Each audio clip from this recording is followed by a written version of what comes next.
हिंद, वंदे मातरम। प्यारे साथियों, स्वागत है आपका आपके चैनल जनमानस क्लासेस पे। स्क्रीन पे दिख रहा है आपको नोट्स पब्लिकेशन। इन नोट्स पब्लिकेशन का सामान्य ज्ञान वो भी सिंगल लाइनर के फॉर्म में मिल रहा है और पूरा ये जो है एनसीईआरटी बेस है। टॉपिक वाइज इसमें डिवाइड किया गया है, टॉपिक और सब्जेक्ट वाइज। और प्यारे साथियों, इसमें से हम ढेर सारे टॉपिक पहले ही कंप्लीट करा जा चुके हैं और इसमें हम इस समय जो है भारतीय संविधान डिस्कस कर रहे हैं। तो प्यारे साथियों बने रहें, आपको इसका चमत्कारिक फायदा मिलेगा। भारतीय संविधान के वन लाइनर फॉर्म में कई टॉपिक पहले ही कंप्लीट कराए जा चुके हैं। आपको दिखा दो जो जो कंप्लीटेड है और आप प्लेलिस्ट में विजिट करके ज़रूर देखें सभी वीडियोज को। और देखिए इसमें से क्षेत्रीय परिषद भाग 1 जो है अनुच्छेद 1 से 4 तक कंप्लीट, भाग 2 जो है 5 से 11 नागरिकता कंप्लीट, मूल अधिकार भाग 3 में जो है 12 से 35 कंप्लीट कराया जा चुका है। और वहीं पर बात करते हैं, देखिए स्वतंत्रता का अधिकार, ये यानी कि मूल अधिकार से संबंधित चीज़ें पहले ही कंप्लीट हैं। और उसके साथ ही देखिए भाग 4 में जो है नीति निर्देशक तत्व कंप्लीट कराए जा चुके हैं, मौलिक कर्तव्य कंप्लीट कराया जा चुका है। उसके साथ राष्ट्रपति, उपराष्ट्रपति और उसके बाद प्रधानमंत्री, मंत्रिपरिषद, ये सब वीडियो पहले ही अपलोड है। अटॉर्नी जनरल, संसद भी पहले ही कंप्लीट कराए जा चुके हैं। भारतीय संसद और पुराने वाला संसद के बारे में भी डिस्कस हो चुका है। तो प्यारे साथियों बने रहें। और इसमें हम लोकसभा स्पीकर के बारे में भी बात कर चुके हैं। आज जो है हमारी बात जो होगी संसद के विधेयक के बारे में बात होगी, तो बने रहें। संसद विधेयक वह होता है जो मंत्रिपरिषद के सदस्यों द्वारा पेश किया जाता है, उसे बोलते हैं सरकारी विधेयक। सरकारी विधेयक किसे कहते हैं? जो मंत्रिपरिषद के सदस्यों द्वारा पेश किया जाता है उसे सरकारी विधेयक कहते हैं। और वहीं गैर सरकारी विधेयक किसे कहते हैं? जो उन सांसदों द्वारा पेश किया जाता है जो मंत्रिपरिषद के सदस्य नहीं हैं, मतलब किसी भी मंत्री पद पर नहीं है, यदि वो पेश करते हैं तो क्या कहलाता है? गैर सरकारी विधेयक कहलाता है। साधारण विधेयक संसद के किसी भी सदन में पेश किया जा सकता है। साधारण विधेयक क्या होता है? किसी भी सदन में पेश किया जाता है। और किसी विधेयक को संसद के प्रस्तुत किए जाने के 3 वाचन का प्रावधान है। कितने? 3 वाचन का प्रावधान है। वहीं अनुच्छेद 111 के तहत राष्ट्रपति किसी विधेयक पर जो है स्वीकृति या पुनर्विचार के लिए लौटा सकता है। ये जो है अनुच्छेद 111 में कहा गया है कि विधेयक पर स्वीकृति देता है या पुनर्विचार के लिए लौटाता है, ये उसके विवेक पर निर्भर करता है। राष्ट्रपति किसी विधेयक को केवल एक बार पुनर्विचार के लिए लौटा सकता है, उसके बाद स्वीकृति देने के लिए क्या है? बाध्य है, एक ही बार लौटा सकता है। अब बात करते हैं, देखिए राष्ट्रपति किसी विधेयक को केवल एक बार, नेक्स्ट है, धन विधेयक को राष्ट्रपति पुनर्विचार के लिए नहीं लौटाया जा सकता क्योंकि उसकी स्वीकृति पहले ही ली जा चुकी होती है। अनुच्छेद 109 के तहत जो है धन विधेयक के संबंध में विशेष प्रक्रिया का प्रावधान है। धन विधेयक केवल लोकसभा में ही लाया जाएगा, ये बात कहा गया अनुच्छेद 109 में। धन विधेयक किस में लाया जाएगा? केवल 109 में लाया जाएगा। और वहीं पर बात करते हैं धन विधेयक राज्यसभा में केवल 14 दिन के लिए रोक सकता है और उसके बाद वह स्वतः पारित मान लिया जाएगा और सुझाव के लिए जो है मानने का कोई लोकसभा बाध्य नहीं है। अब बात करते हैं 110 के तहत धन विधेयक की परिभाषा के संबंध में बात की गई है। धन विधेयक राष्ट्रपति या राज्यसभा को भेजा जाता है तो उस विधेयक को लोकसभा अध्यक्ष हस्ताक्षर सहित प्रमाणित करता है कि विधेयक धन विधेयक है। धन विधेयक को कौन प्रमाणित करता है? तो बताओ, उसका लोकसभा अध्यक्ष करता है। वित्त विधेयक राष्ट्रपति की पूर्व अनुमति से केवल लोकसभा में ही लाया जा सकता है। राष्ट्रपति की पूर्व अनुमति में लोकसभा में ही लाया जाता है, लेकिन दोनों सदनों में पारित होना आवश्यक है। अनुच्छेद 117 का संबंध क्या है? वित्त विधेयक से है। देखिए धन विधेयक किसमें है? तो 110 में है। 117 में क्या है? तो आप बताओ, वित्त विधेयक है। वित्त विधेयक को सदन में पेश किए जाने के 75 दिन के अंदर जो है पारित किया जाना चाहिए। वित्त विधेयक कितने? देखो धन विधेयक 14 दिन और वही वित्त विधेयक कितना? 75 दिन के अंदर पारित होना चाहिए। क्या? वित्त विधेयक, फाइनेंस बिल जिसे बोलते हो। और मनी बिल क्या है? धन विधेयक को मनी बिल कहते हैं।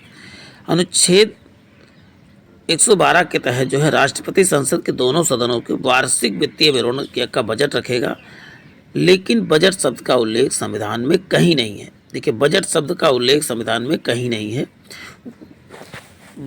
एक कहा जाता है कि भारत में वित्तीय वर्ष 1 अप्रैल से 31 मार्च तक होता है तथा बजट जो है 1 फरवरी को लोकसभा में पेश किया जाता है। पहले देखिए मार्च में होता था, लेकिन अब क्या हो रहा, 1 फरवरी को पेश किया जाने लगा है। अब नेक्स्ट बात करते हैं भारत के संचित निधि के बारे में बात कर लेते हैं। भारत के संचित निधि की बात अनुच्छेद 266 के तहत भारत के समस्त राजस्व जो है राजस्व संचित निधि में जमा होगा। समस्त राजस्व क्या है, राजस्व संचित निधि में जमा होगा। संचित निधि से हुए धन का व्यय निरीक्षण जो है नियंत्रण महालेखा परीक्षण क्या कैग करेगा। संचित निधि का जो नियंत्रण महालेखा परीक्षक इसकी क्या करेगा, व्यय की जांच करेगा। अब देखिए नेक्स्ट है अनुच्छेद 114 के तहत भारत की संचित निधि पर भारित व्यय को निकालने के लिए लोकसभा में विनियोग विधेयक प्रस्तुत किया जाता है। निकालने के लिए कौन सा विधेयक, विनियोग विधेयक जो है लाया जाता है। विनियोग विधेयक लोकसभा के अध्यक्ष धन विधेयक के रूप में राज्यसभा में भेजता है। विनियोग विधेयक धन विधेयक के रूप में राज्यसभा में भेजता है और जानते हैं केवल 14 दिन ही रख सकता है राज्यसभा। भारत के राष्ट्रपति, उपराष्ट्रपति, लोकसभा अध्यक्ष, सर्वोच्च न्यायालय के कैग आदि के वेतन भत्ते भारत के संचित निधि से ही भारित होते हैं। देखिए क्या कहा गया, राष्ट्रपति, उपराष्ट्रपति, लोकसभा अध्यक्ष, सर्वोच्च न्यायालय का न्यायाधीश, इन सब का वेतन जो है संचित निधि से ही मिलता है। और वहीं नेक्स्ट है उच्च न्यायालय के न्यायाधीशों के पेंशन संबंधित भत्ते भारत के संचित निधि पर भारित होते हैं, जबकि उनके वेतन भत्ते राज्य संचित निधि से आधारित होते हैं। देखिए कहा गया उच्च न्यायालय के कि पेंशन संबंधित भत्ते जो है संचित भारत की संचित निधि से, जबकि वेतन जो है कहाँ से, राज्य संचित निधि से वेतन मिलते हैं। और पेंशन कहाँ से मिलते हैं तो आप बताएंगे, भारत सरकार के संचित निधि से। अब नियंत्रक महालेखक परीक्षक कैग के बारे में जान लेते हैं। कैग का उल्लेख जो है 148 से 151 के तहत कैग की नियुक्ति राष्ट्रपति करता है। कैग का कार्यालय जो है कार्यकाल 6 वर्ष या 65 वर्ष होता है, जो भी पहले हो। अब कैग सार्वजनिक धन का रक्षक कहा जाता है, इसको सार्वजनिक धन का रक्षक कहा जाता है। और वहीं पर कैग सेवानिवृत्ति के बाद भारत सरकार के अधीन किसी भी पद को धारण नहीं कर सकता, ये बात कहा गया है। कैग राष्ट्रपति के समक्ष तीसरी अनुसूची के तहत शपथ लेता है। कैग किसके तहत शपथ लेता है, तीसरी अनुसूची के तहत जो है शपथ लेता है। और कैग उसी रीति के आधार पर पद से हटाया जाता है जिस रीति के आधार पर उच्चतम न्यायालय के न्यायाधीश को हटाया जा सकता है। कैग संघ के संघ लेखा संबंधित प्रतिवेदन को राष्ट्रपति की समझ तथा राज्य की लेखा संबंधित प्रतिवेदन को राज्यपाल के सम्मुख प्रस्तुत करता है। अब हम संसदीय समितियों के बारे में बात कर लेते हैं। जितनी समितियां हैं, संसदीय समितियां सांविधिक निकाय नहीं जिन्हें संसद द्वारा बनाया गया है। ये सांविधिक निकाय नहीं, इन्हें क्या किया गया है, संसद द्वारा बनाया गया है। जैसे प्रवर समिति एक अस्थायी समिति जिसका गठन लोकसभा व राज्यसभा के अलग अलग होता है। इसकी सदस्य संख्या कितनी होती है तो आप बताओ, 30 होती है, जिसमें राज्यसभा की सदस्यों संख्या 15 होती है। देखिए इनकी सदस्य संख्या लोकसभा में 30 होती है और राज्यसभा में क्या होती है, 15 होती है। तो याद कर लीजिए, लोकसभा में अलग बनता है ये प्रवर समिति और लोकसभा में अलग बनता है। तो ये चीज़ें याद कर लेना है कि लोकसभा में कितने संख्या होती है, 30, और राज्यसभा में जब यही प्रवर समिति बनता है तो उसके होते 15 समिति। कार्य मंत्रणा समिति के कुल सदस्य कितने होते हैं, 15, जिसका अध्यक्ष लोकसभा अध्यक्ष होता है। कार्य मंत्रणा समिति के कुल कितने सदस्य, 15 होते हैं, और इसका अध्यक्ष कौन होता है तो होता है लोकसभा अध्यक्ष होता है। नियम समिति लोकसभा के अध्यक्ष सहित 15 सदस्य तथा राज्यसभा सभापति उपसभापति सहित कितने होते हैं तो 16 सदस्य होते हैं। तो वैसे नियम समिति लोकसभा अध्यक्ष सहित 15 होते हैं और राज्यसभा में जो है सभापति और उपसभापति संबंधित 16 होते हैं। तो दोनों अलग अलग इसकी भी गठित किए जाते हैं। अब बात करें ग्रंथालय समिति, जिनमें 9 सदस्य होते हैं, जिसमें 6 सदस्य लोकसभा के और 3 सदस्य जो है राज्यसभा के होते हैं। देखिए ये इसमें सम्मिलित रूप से एक ही है समिति और दोनों सदस्य इसमें होते हैं। ग्रंथालय में 9 सदस्य होते हैं, 6 लोकसभा के और 3 राज्यसभा के। और वहीं विशेषाधिकार समिति 15 सदस्य होते हैं। प्रधानमंत्री व कानून मंत्री जो है इसके सदस्य होते हैं। प्रधानमंत्री भी इसके सदस्य होते हैं और कानून मंत्री भी इसके सदस्य होते हैं विशेषाधिकार समिति में। SC ST कल्याण समिति 30 सदस्य होते हैं, जिनमें 20 लोकसभा से और 10 राज्यसभा से होते हैं SC ST का। और वहीं पर वेतन भत्ते समिति में जो है 15 सदस्य होते हैं, जिनमें 10 लोकसभा और 5 राज्यसभा व आवास समिति में कुल 12 सदस्य होते हैं। आवास समिति में कुल कितने सदस्य होते हैं? 12 समिति होते हैं। अब आप देखें जो बड़ी बड़ी समितियां हैं, अब आप देखने जा रहे हैं प्राक्कलन समिति। देखिए प्राक्कलन समिति जो है भारत की सबसे बड़ी अस्थायी समिति है, जिसके केवल लोकसभा के 30 सदस्य होते हैं। प्राक्कलन क्या है? केवल लोकसभा के ही 30 सदस्य होते हैं, जिनका चुनाव एकल संक्रमणीय पद्धति के आधार पर, जिनका कार्यकाल 1 वर्ष होता है। प्राक्कलन समिति का अध्यक्ष लोकसभा अध्यक्ष द्वारा मनोनीत होता है, लेकिन लोकसभा उपाध्यक्ष समिति में चुने जाने पर वह जो है इसका अध्यक्ष होता है। प्राक्कलन समिति का क्या होता है? लोकसभा अध्यक्ष द्वारा मनोनीत जो होता है, लेकिन लोकसभा उपाध्यक्ष समिति में चुने जाने पर वह इसका अध्यक्ष हो जाता है। अब प्राक्कलन समिति के सरकारी खर्च पर कैसे नियंत्रण किया जाए और प्रशासन में कैसे सुधार हो, इस पर रिपोर्ट देती है कौन? प्राक्कलन समिति। प्राक्कलन समिति में प्रतिवेदन जो है संसद सदन में बहस नहीं होती है, इसे स्थायी मितव्ययिता समिति कहा जाता है।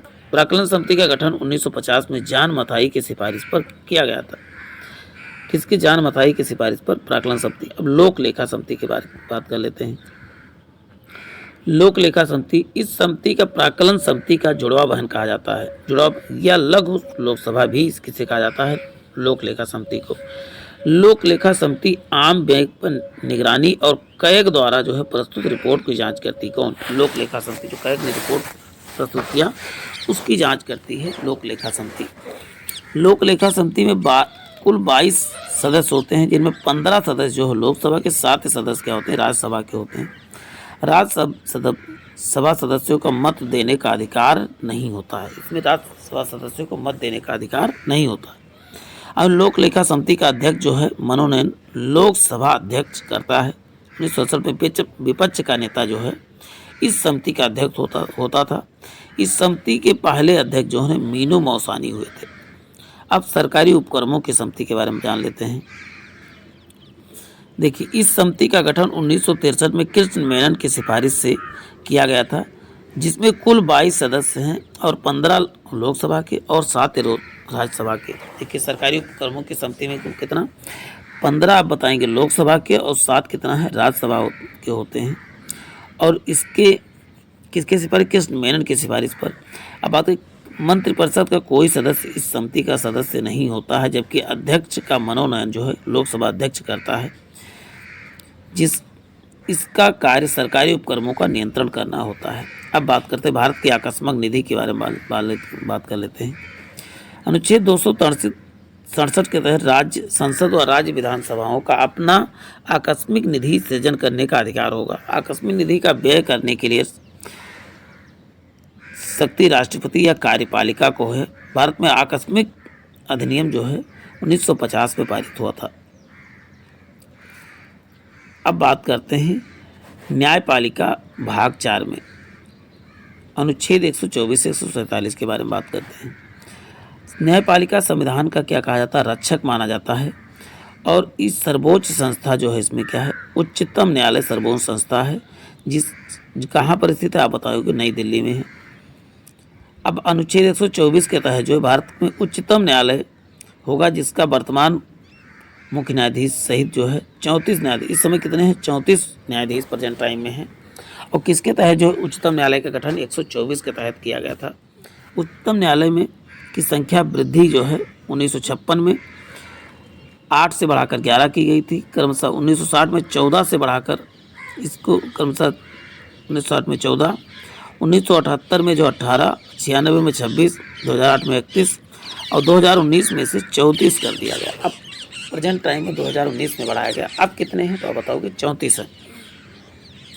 उच्चतम न्यायालय में न्यायाधीश को बनने की योग्यता जो होती है, किसी एक या एक से अधिक उच्चतम न्यायालय में लगभग 5 वर्ष तक तो न्यायाधीश रहा हो, 5 वर्षों तक न्यायाधीश रहा हो, या किसी एक या एक से अधिक उच्च न्यायालय में लगातार 10 वर्षों तक अधिवक्ता रहा हो, यानी वकील रहा हो, 5 वर्षों तक न्यायाधीश रहा हो या 10 वर्षों तक अधिवक्ता रहा हो, तब वो उच्च न्यायालय का न्यायाधीश बन सकता है। अब देखिए उच्चतम न्यायालय के मुख्य न्यायाधीश की नियुक्ति राष्ट्रपति तथा उन अन्य न्यायाधीशों की नियुक्ति जो है मुख्य न्यायाधीश के सलाह पर किया जाता है। अब बात करते हैं सर्वोच्च न्यायालय के न्यायाधीश की न्यूनतम आयु का निर्धारण जो है निर्धारित नहीं है, जबकि अधिकतम आयु कितनी होती है 65 वर्ष तक के अपने पदों पर बना रहता है। इनका वेतन कितना 2,80,000 होता है मुख्य न्यायाधीश का, और अन्य न्यायाधीशों का वेतन कितना होता है 2,50,000 होता है।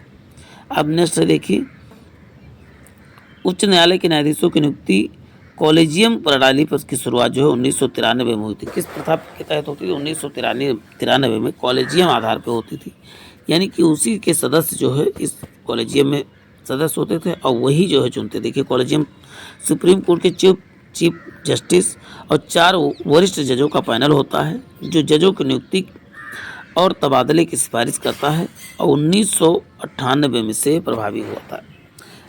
अब बात करते हैं सुप्रीम कोर्ट में न्यायाधीश की शक्ति और अधिकार के बारे में बात कर लेते हैं। सुप्रीम कोर्ट का जज सेवानिवृत्ति के बाद किसी भी अदालत में वकालत नहीं कर सकता है, और वहीं उच्च न्यायालय के प्रारंभिक अधिकारिता का अर्थ होता है कि कुछ मुकदमों की सुनवाई सीधे सुप्रीम या सर्वोच्च न्यायालय द्वारा की जाती है, जैसे भारत सरकार के राज्यों के बीच विवाद, 2 या 2 से अधिक राज्यों के बीच का विवाद, राष्ट्रपति और उपराष्ट्रपति संबंधित विवाद, नागरिकों के मौलिक अधिकार संबंधित विवाद, ये जो है इसके प्रारंभिक अधिकारिता में आते हैं। जितने मैंने बता, देखिए, एक होता दो राज्यों के बीच विवाद, या कहते हैं भारत सरकार, और वहीं पर बात करते राष्ट्रपति उपराष्ट्रपति संबंधित विवाद, मौलिक अधिकार संबंधित विवाद, ये क्या है? प्रारंभिक अधिकारिता के अंतर्गत आते हैं। सुप्रीम कोर्ट देश का सबसे बड़ा अपीलीय न्यायालय है, जिसमें राज्यों के उच्च न्यायालयों के निर्णयों के विरुद्ध अपील की जाती है। ये अपीलीय न्यायालय, क्योंकि आप जानते हैं कि जो राज्यों के उच्च न्यायालय हैं, उच्च न्यायालयों के विरुद्ध जो है वहाँ पर जाया जाता है। अनुच्छेद 137 के तहत जो है उच्चतम न्यायालय को न्यायिक पुनरावलोकन की शक्ति प्रदान है, जिसके तहत स्वयं के निर्णयों को जो है आदेशों को पुनरावलोकन कर सकता है।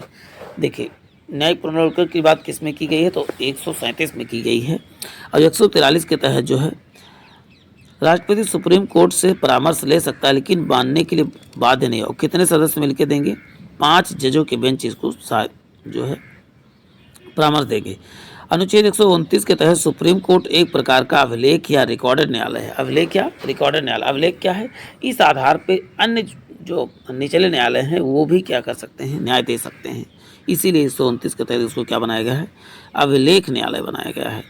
अब बात करते हैं संविधान संबंधित निर्णय को सुनवाई के लिए न्यूनतम जजों की संख्या क्या है? तो बताओ, 5 होनी चाहिए। यानी संविधान संबंधी निर्णय को संबंधित सुनवाई के लिए न्यूनतम 5 जज का बेंच होना चाहिए। अब देखिए, सुप्रीम कोर्ट में तदर्थ न्यायाधीशों की नियुक्ति की जाती है, जबकि सर्वप्रथम तदर्थ न्यायाधीश की नियुक्ति फ्रांस ने किया था। तदर्थ न्यायालय की नियुक्ति क्या है? मतलब टेम्परेरी, जब आप ओवरफ्लोड बढ़ जाता है तो तदर्थ न्यायाधीश की जो है नियुक्ति की जाती है। अब बात करते हैं सर्वोच्च न्यायालय में कार्य क्षेत्र जो है बढ़ाने का अधिकार संसद को है। सर्वोच्च न्यायालय का कार्य क्षेत्र बढ़ाना चाहते हैं तो किसके पास अधिकार है? तो संसद के पास है। और वहीं पर देखिए, 26 जनवरी 1950 को सुप्रीम कोर्ट ने कार्य करना प्रारंभ किया था। सुप्रीम कोर्ट ने न्यायाधीश को महाभियोग द्वारा हटाया जा सकता है। सर्वप्रथम महाभियोग की कार्यवाही जो है बी रामास्वामी पर किया गया था। 1913 में हुए, संसद में पारित नहीं हो पाया। लेकिन तो बताएं, इसको महाभियोग प्रक्रिया जैसी प्रक्रिया द्वारा ही हटाया जाएगा, ये बात कहा गया है। और पहली बार किस पे? बी रामास्वामी पर चलाया गया था, लेकिन पारित नहीं हुआ था। उसके बाद न्यायमूर्ति दीपक मिश्रा 17 से 18 में जो है महाभियोग की कार्रवाई में संसद में भी पारित नहीं हुआ, दीपक मिश्रा पे भी चलाया गया। अब वहीं पर मुख्य न्यायाधीश को मास्टर ऑफ रोस्टर भी कहा जाता है, जबकि सुप्रीम कोर्ट को काम काज की भाषा क्या है? अंग्रेजी है। देखिए, मास्टर ऑफ रोस्टर किसे कहते हैं? तो बताओ, मुख्य न्यायाधीश को मास्टर ऑफ रोस्टर कहा जाता है। सुप्रीम कोर्ट का भवन जो है भवन में कार्य जो है 1958 से शुरू हुआ था सुप्रीम कोर्ट में कार्य। और मास्टर ऑफ रोस्टर, ये चीज़ें याद कर लेना, किसे? मुख्य न्यायाधीश को कहा जाता है। अब बात करें सुप्रीम कोर्ट व न्यायाधीश के बारे में बात कर लेते हैं। सुप्रीम कोर्ट के प्रथम मुख्य न्यायाधीश जो है हीरा लाल जे कानिया थे, जबकि दूसरे मुख्य न्यायाधीश पतंजलि शास्त्री थे। दूसरे न्यायाधीश क्या थे? पतंजलि शास्त्री थे।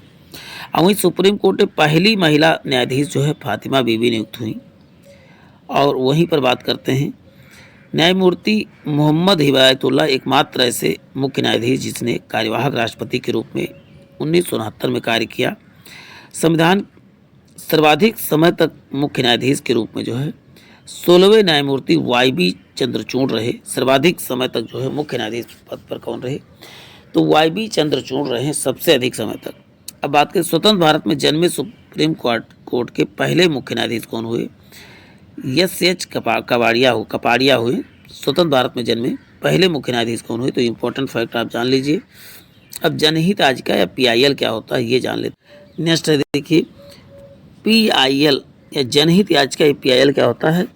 पीआईएल का full form public interest litigation है, जिसकी उत्पत्ति जो है अमेरिका में हुई, जिसका संबंध न्यायिक सक्रियता से। इसकी उत्पत्ति कहाँ से हुई? तो अमेरिका से हुई। जनहित याचिका सुप्रीम कोर्ट, हाई कोर्ट दोनों में दायर की जा सकती है। इसकी संकल्पना 39A में दी गई है। और वहीं पर बात करते हैं किस में दी गई है? 39A में दी गई है। और वहीं पर बात के भारत में जनहित याचिका का प्रवर्तक जो है न्यायमूर्ति कृष्ण अय्यर एवं न्यायमूर्ति पी.एन. भगवती माने जाते हैं। इसका जन्मदाता किसे कहा जाता है?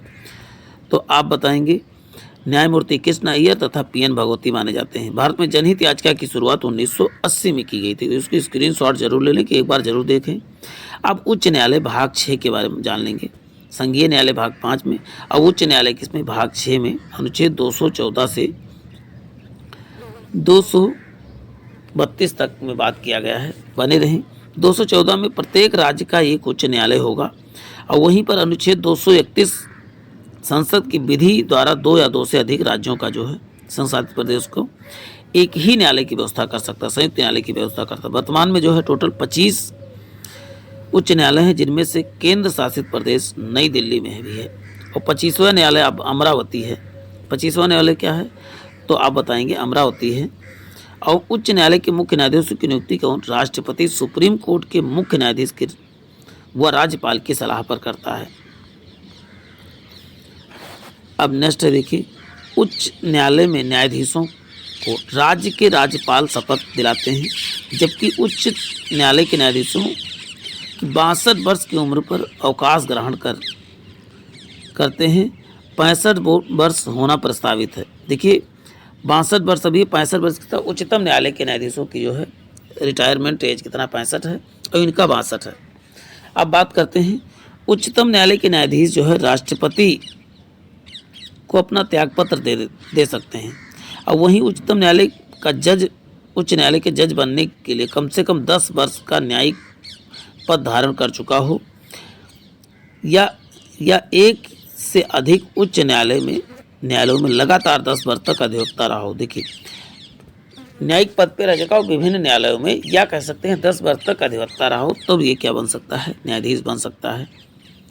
अब वहीं पर नेक्स्ट है उच्च न्यायालय के न्यायाधीशों को वेतन तथा भत्ते जो है राज्य संचित निधि से मिलते हैं, लेकिन पेंशन भारत के संचित निधि से मिलता है। ये देखो पिछले सेशन अभी पिछले पेज में भी बात कर चुके हैं। तो बात करें उच्च न्यायालय में अस्थायी जज जो है अवकाश ग्रहण के बाद सुप्रीम कोर्ट व अन्य उच्च न्यायालय के सिवाय भारत के किसी भी न्यायालय में वकालत नहीं कर सकते। सुप्रीम कोर्ट में तो कर सकते हैं, लेकिन अन्य किसी उच्च न्यायालय में जो है प्रैक्टिस नहीं कर सकते हैं। उच्च न्यायालय के मुख्य न्यायाधीशों का वेतन जो है 2.5 लाख होता है, जबकि अन्य न्यायाधीशों का वेतन कितना होता है? 2,25,000 होता है।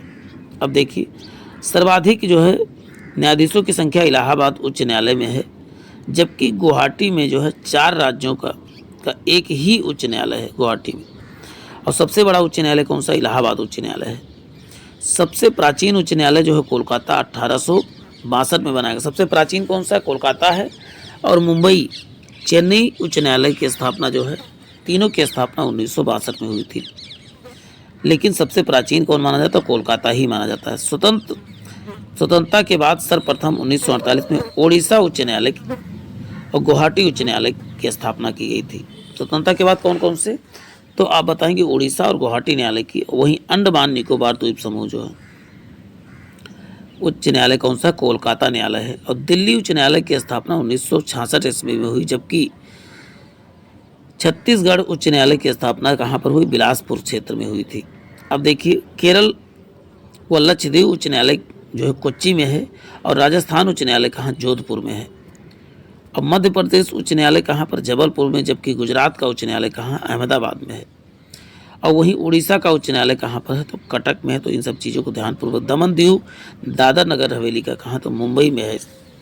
अब उच्च न्यायालय के कार्य क्षेत्र के बारे में जान लेते हैं। अब देखिए, न्यायिक पुनर्विलोकन के तहत जो है उच्च न्यायालय विधानसभा द्वारा पारित किसी भी कानून या विधेयक को वैधता परीक्षण कर सकता है तथा असंवैधानिक घोषित कर सकता है। यह शक्ति जो है इसे अनुच्छेद 13 के तहत प्राप्त है।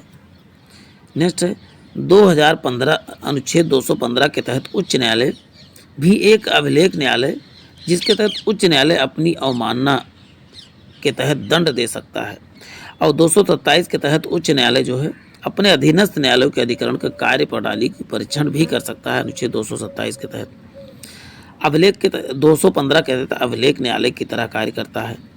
अब देखिए, इसमें तलाक, विवाह, न्यायालय व अवमानना, मौलिक अधिकार संबंधित विवाद जो है उच्च न्यायालय के प्रारंभिक क्षेत्राधिकार में आते हैं। प्रारंभिक क्षेत्राधिकार में तलाक, विवाह, न्यायालय की अवमानना, मौलिक अधिकार संबंधित जो है, इसके भी मौलिक अधिकार देखिए सुप्रीम कोर्ट के भी प्रारंभिक अधिकार में आता है और इसके भी प्रारंभिक अधिकार में आता है। अब बात करते हैं फौजदारी न्यायालय में मृत्यु दंड दिया है तो उसके विरुद्ध उच्च न्यायालय में अपील की जा सकती है।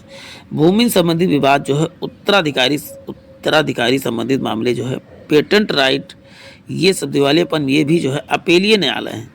कौन सा? भूमि संबंधित, क्योंकि भूमि संबंधित पहले जो है निचले न्यायालयों में लाया जाता है, फिर इसके पास आता है। देखिए, भूमि संबंधित विवाद, पेटेंट राइट संबंधित, दिवालियापन संबंधित, ये सब जो है अपीलीय न्यायालय के बाद में अपील किए गए हैं। अब अधीनस्थ न्यायालयों के बारे में बात कर लेते हैं। जिसे जिला स्तर पर जो न्यायालय होते हैं, प्रत्येक जिले में 3 प्रकार के न्यायालय होते हैं। एक दीवानी, सिविल और फौजदारी या इसी को अपराधी या दंडानी, और तीसरा क्या है? राजस्व न्यायालय। देखिए, पहला आप देखें कौन सा?